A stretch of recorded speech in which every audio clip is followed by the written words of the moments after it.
কমলা রঙের বিশ্বে নারী বাধার পথ দেবেই পারি এই প্রতিপাদ্যকে সামনে রেখে ঠাকুরগাঁয়ে নারীদের দক্ষতা ও সক্ষমতা উন্নয়নে নারী উদ্যোক্তাদের নিয়ে কর্মশালা অনুষ্ঠিত হয়েছে। পৌর শহরের সদর উপজেলা পরিষদের সামনে একটি রেস্টুরেন্টে সকাল থেকে বিকেল পর্যন্ত উদ্যোগ যুব সংঘের আয়োজনে নারী উদ্যোক্তাদের নিয়ে এই সম্মেলন ও কর্মশালা অনুষ্ঠিত হয়। অনুষ্ঠানে উদ্যোক্তাদের দক্ষতা বৃদ্ধির লক্ষ্যে প্রশিক্ষণের ব্যবস্থা করা হয়, যাতে করে তারা আরও উন্নত মানের পণ্য তৈরি করতে পারে এবং দেশ বিদেশে তাদের পরিপূর্ণ রপ্তানি করে নিজেরা স্বাবলম্বী হতে পারে। সেখানে নারী উদ্যোক্তারা তাদের নিজেদের তৈরি পাটের আসবাবপত্র, কাপড়ের বিভিন্ন ডিজাইনের শাল, চাদর, খাদ্য সামগ্রী সহ অন্যান্য বিভিন্ন আইটেম প্রদর্শন করেন।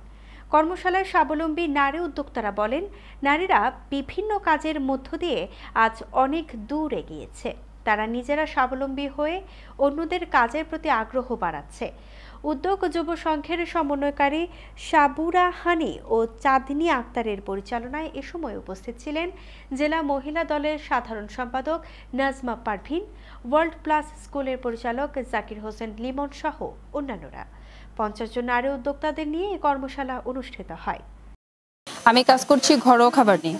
আমার কাছে আপনারা সকালের নাস্তা, দুপুরের খাবার, রাতের খাবার সহ যে কোনো ইভেন্টের ওয়াটার ভিত্তিক খাবার আমি ডেলিভারি করে থাকি।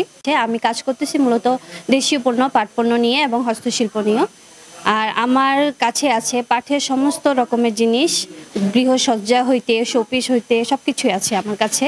উদ্যোগ যুব উন্নয়ন থেকে সংগঠিত হয়েছে। আমাদের প্রোগ্রামে প্রায় 50 থেকে 60 জন মহিলা উদ্যোক্তা অংশগ্রহণ করেছে। তারা কেউ কেউ হাতের কাজের বিভিন্ন পণ্য নিয়ে কাজ করছে, যেমন নকশি কাঁথা, তারপরে পাটের শিল্প আছে, কেউ কেক স্পন্সর নিয়ে কাজ করতেছে।